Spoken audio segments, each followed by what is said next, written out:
The stage is set, guys. Real Madrid has done the job enough to get them to the second leg of the semifinals of the Champions League with an opportunity to make it to the final.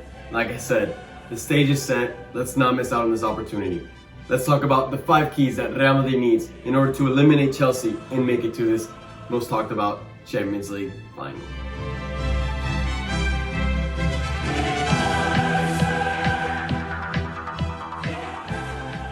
What's up, guys? Welcome back to it. Merengue Cule. The time is here. I know we've all been waiting a whole week for this game. The nerves are slowly starting to increase. We know that it's not going to be an easy one. Chelsea did not make it easy for us.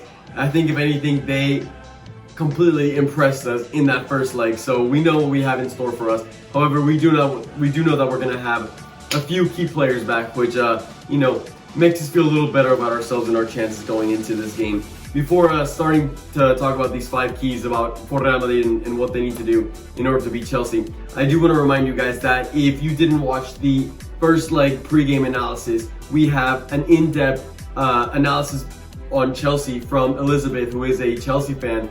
So I'm going to put her link for her description down below and also link up that first pregame analysis in case you did not see that, to see the full in-depth analysis on Chelsea. Because with that being said, we're not going to do any more Chelsea analysis for this video. However, I will say, and also real quick, another quick thing. Tomorrow we're going to be live streaming, but I'm not talking about the PSG game versus Man City game, but I'm talking about in Elizabeth's channel.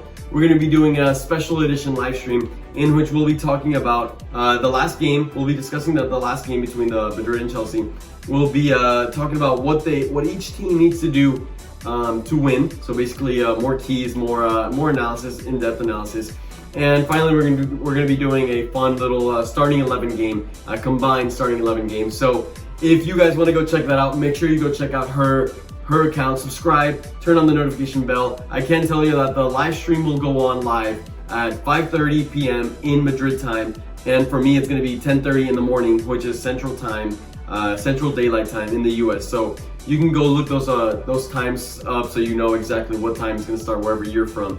But with that being said, let's go ahead and get started with these 5 keys without further ado. Okay, so the number one thing that we need to see this Madrid team do is to start off strong. Similar to how Chelsea did in our stadium, we need to go out there fearless. Freaking go out there and get that goal. Get that goal, press them high, force a mistake. I have a strong feeling Chelsea is coming into this game more nervous than they are to that first game. 1, they know that they secured a pretty good result out of us. But 2, the fear comes in the fact that they can lose that result easily because now they're at home.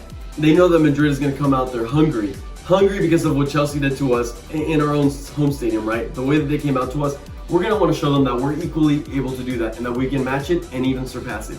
So not only that, but we're going to be away. So meaning our goals count are even more important. We know that all we need is really just one away goal to feel comfortable with where we are, with where we're at. So if we start off super strong and moving on to key number 2, get an early goal, we really set the rest of the game in our advantage.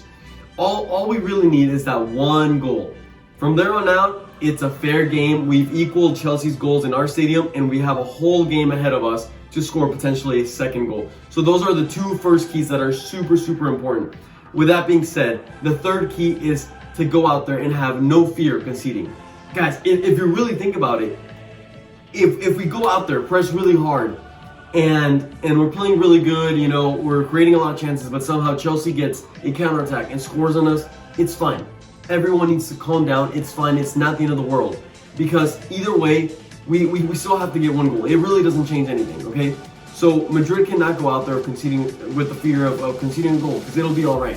Even in the worst case scenarios, even if they scored a second goal, hopefully they don't go up 2-0 because at that point it's pretty crappy for us. But if it's to be tied 1-1 and then Chelsea scores a second one, shit, even better. Like, I don't want to say even better, but it's still okay. It's still okay because in the grand scheme of things, if we were to score that second goal and tie it 2-2, then now we're the ones going through. So with that being said, my main point is, don't be scared, Madrid. Don't be scared to go out there, attack them, and concede a goal. There's no need.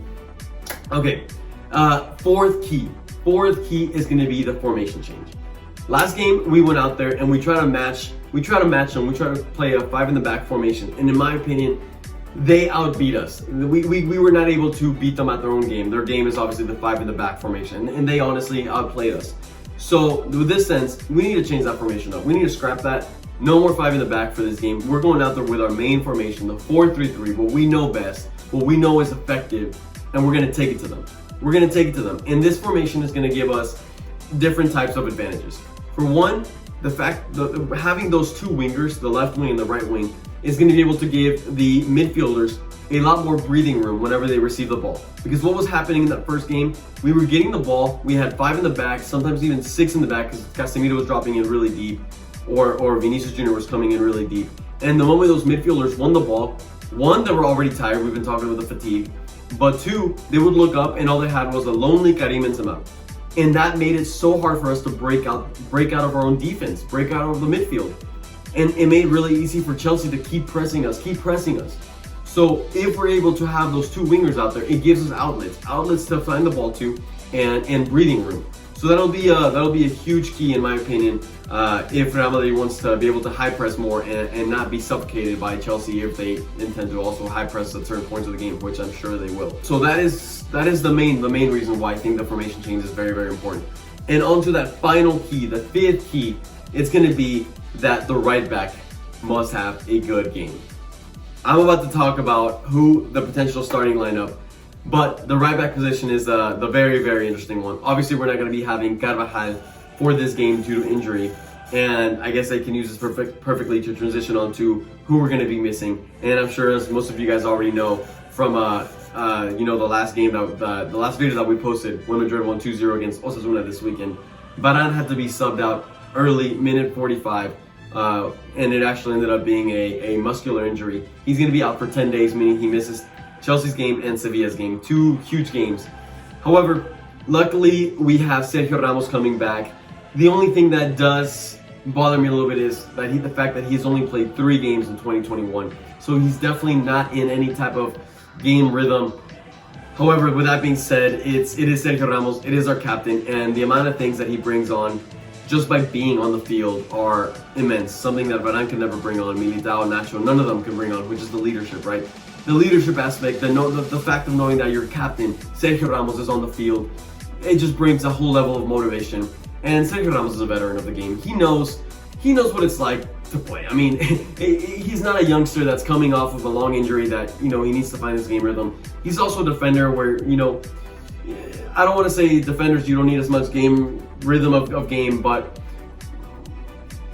it's different than coming back and playing like a striker role where you do need to have more minutes under your belt. Sergio Ramos can come in there at center back and just take people out like he knows how to do. It is what it is.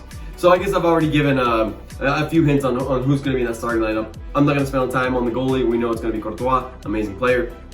Right back position. It's a tough one. There's 3 potential options. We either go with Odriozola, which is the easiest, most direct option.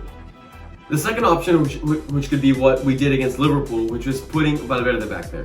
Now, at the time that I'm recording this, the squad lists have not been released, but this is the most ideal time for me to record. Usually Real Madrid, whenever they play in the Champions League away, they release the squad list a little earlier. However, they still haven't released it, but I think that's because they're still waiting on Valverde. He did test today. He tested, at the time I'm recording this, he already tested negative for the antibody test. They're just waiting on one more negative test to officially call him a negative. And I can tell you guys that we should have no worries. That second test should come out negative. The antibody test is a pretty reliable test.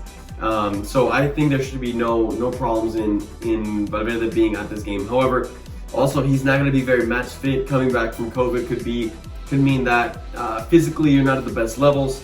So I don't know if that'll be the best option, and for that reason, I'm going to be going for Nacho at right back position. We know he can play there. He's done it seasons before. He's right-footed. Oftentimes he plays left back. This time he's having to play right back. Like I said, he's right-footed. Shouldn't be too big of a problem. Nacho's very game fit. Has been playing a lot of minutes for us. Very trustworthy guy. So personally, I'm going to trust Nacho in that right back position. Ramos and Militao should be the 2 center backs. Militao, we don't have to talk more about him. You guys watched last game. You guys watched our post-game analysis video. Y'all know everything that y'all showed about Militao. I broke him down in that video. Anyways, Left back position, we have Ferland Mendy back. Thank God, because I cannot watch another full game with Marcelo back there left back. Ferland Mendy should be able to give us so much more defensively, at least, where we saw Chelsea how freely they attacked us in that first game. The counterattacks that they would have, Mendy will help counteract that tremendously with his pace. No one in the defense has the pace that Ferland Mendy does. So that's a big win. Going back to the right back, if we do play Valverde though, the potential positive is obviously positive, not Valverde, he is not positive. But the good part about it would be the fact that Valverde's pace would be able to keep up with players like Pulisic, Timo Werner, you guys know them all. Anyways, going back to the lineup, the midfield, no questions. The three midfielders, we know who they are: Casemiro, Modric, and Toni Kroos. Modric and Toni Kroos were fully rested this weekend, so literally they come with a week of rest since playing against Chelsea, so that is perfect. Casemiro, I mean, the man's a monster. The man's a monster. He's ready for it. And then up top, the front three is going to be a little bit interesting. The right wing position, I'm actually going to, because I'm giving Nacho the right back position, I'm actually going to be giving Valverde the right wing position. And this may be controversial because, like I said, he's coming off a lot of weeks without playing. But Valverde will be able to bring a lot of stability to us. He's playing that right wing position too. He can work that wing.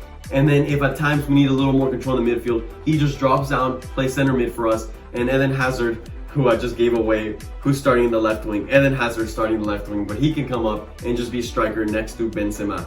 So in my opinion, that will bring us a lot of stability to the formation. If we want to have periods where Chelsea is attacking us a little more and we're suffering, then Valverde can drop in there, help out in the midfield, help control the ball. And in times when we're attacking, then Valverde can just spread out, use that pace to terrorize the outside backs for Chelsea. And yeah, my decision to pick Hazard is simply because Vinicius Jr. has not been in the greatest forms. Ever since he scored those 2 goals against Liverpool, he's been on a little slope down, kind of going back to the Vinicius that we were more used to, I will say.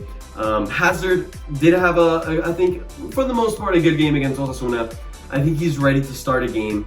And it's really just a gamble here, a gamble that Zidane has to play. If Hazard isn't playing good after the first half, then potentially we can just bring in Vinicius Jr., see what he can do out there. But I do expect that Chelsea is going to be very defensive. And against very defensive teams, we know Vinicius Jr. is not the most effective player. So having a player like Hazard who has more ball control, can link up with Benzema a lot better, can link up with Toni Kroos. Like, just think about the linking up that Hazard can do with Benzema, Toni Kroos, Modric. It's going to bring us a lot more flow to the game, and that's exactly what Madrid needs. So hopefully Hazard can have some sort of decent game. We never know. So that's the formation for this game. Hopefully something similar to this. I think this is the formation that could give Madrid the most solidity going to play Chelsea. With that being said, guys, you know the next portion, and that is the score predictions. I want you guys to leave your score predictions down below. You guys know the jersey. You guys know the jersey. Karim Benzema, our player of the season for the past 3 seasons, honestly. You have the potential to win this jersey. There's still games left for you to give correct predictions. The leaderboards that you'll be seeing right here are very, very tight. One person, Merengue Cule, with 5 correct predictions, and then we have someone on 4, and then a few on 3. So if you fall anywhere in there, you're really, really close. If not, shoot, you still have a chance. There's still 5 games left of the season at minimum. So go ahead and leave your score prediction down below. For me, I'm going to be going for a cheeky 2-2 tie at Stamford Bridge. That would give Real Madrid the pass to the Champions League final. So I'm excited to hear what you guys have to think. Let me know, not just your score prediction, but also what your feelings are going into this game. I really, really want to know. With that being said, guys, unfortunately, we're not going to be able to live stream the PSG versus Manchester City game. I'm going to have a lab during that time, unfortunately. However, my brother and I will be doing the live reaction video and just uploading it a little bit late, so you can wait for that. Obviously, if you can join us for that live stream with Elizabeth, that would be awesome. Like I said, I'm going to be linking her channel down below. Check the timing to make sure that you can make it. And last but not least, I'll see you guys at the Chelsea Real Madrid game with a cheeky live stream. You know it's going to get intense. There's going to be nerves. There's going to be excitement. There's going to be a little bit of everything. So I'm looking forward to seeing you guys there. With that being said, guys, you know how it rolls. Real Madrid.